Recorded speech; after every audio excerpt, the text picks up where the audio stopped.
tutorial, we will be creating a depth of field effect in PhotoPaint X7 using the new bokeh blur effect. Anyone who has ever taken a photo knows that a camera lens can focus precisely on only one distance at a time. This is called the depth of field, and on each side of the focus distance there will be a gradual decrease in sharpness or a blurring on areas outside of the focus distance.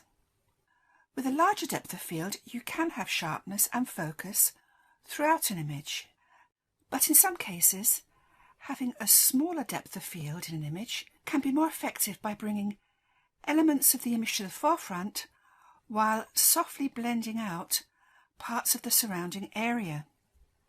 We are going to begin by first defining which elements of the image we would like to keep in focus and where we are going to apply the soft focus. To do this, we are first going to use the new Planar Mask tool, which will allow us to create an editable area where we can adjust the transition between the area in focus and the blurred area. In combination with a blur effect, such as the bokeh blur, the Planar Mask tool is useful for setting the depth of field in a photo along a linear area of focus, such as a road or a bridge, or in this case a row of flowers, while blurring the areas outside of the lines. So I'm first placing my planar mask roughly along the area of where my flowers are, and the central area is the area that will remain in focus. I'm now going to widen my mask somewhat, because this is the area where the feathering or blurring will take place between the focused and the out of focused area. Although the masked area is visible, by enabling the mask overlay,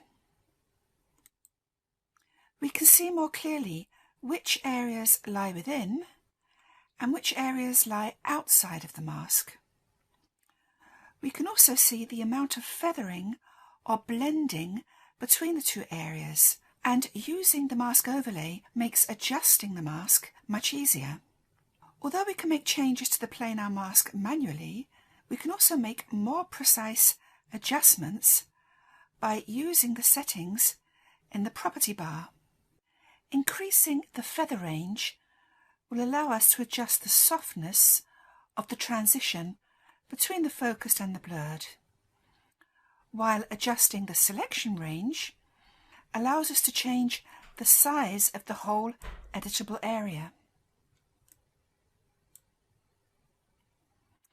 Finally, I'm going to add a slight rotation to the mask so that we follow the line of the tulips more closely.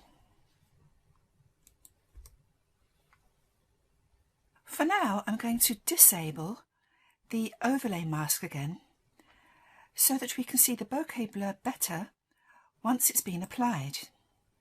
Next we are going to go to the blur category in the effects menu, and we're going to choose bokeh blur. And here we can already see that the tulips along the central area of our mask are still very much in focus, and as we go outside of the mask we see the blur appearing. You can, within this window, also adjust the amount of blur and also how the edge is feathered.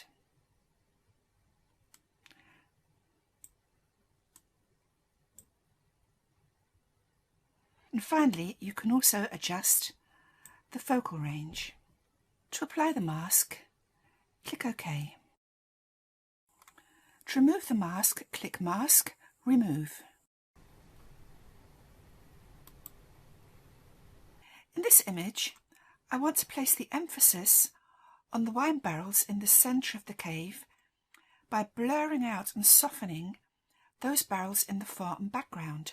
So let's go back to the Planar Mask tool. Now, instead of using the property bar, I'm now just going to use the rotation handle to rotate the planar mask roughly in the angle that I need it in. And here, once I have my crosshair, I can just slide this along. So I'm just going to extend the area of focus and also the area of blurring. So that looks about right. Let's go back to our effects, blur and bokeh blur. Again, we can tweak the amount of blurring and also adjust the feathering.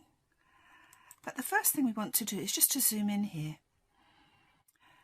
You can see that the highlights, that the points of light are circular, and in the bokeh blur dialog box you have a choice of aperture shape, which mimics the aperture of a camera.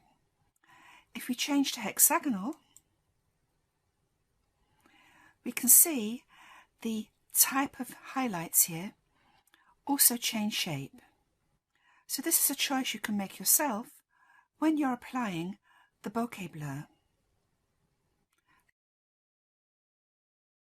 And after removing the mask again, this is our final result. We hope that you have enjoyed learning how to use the planar mask tool and applying a bokeh blur, and we hope to see you soon with the next video in our training series.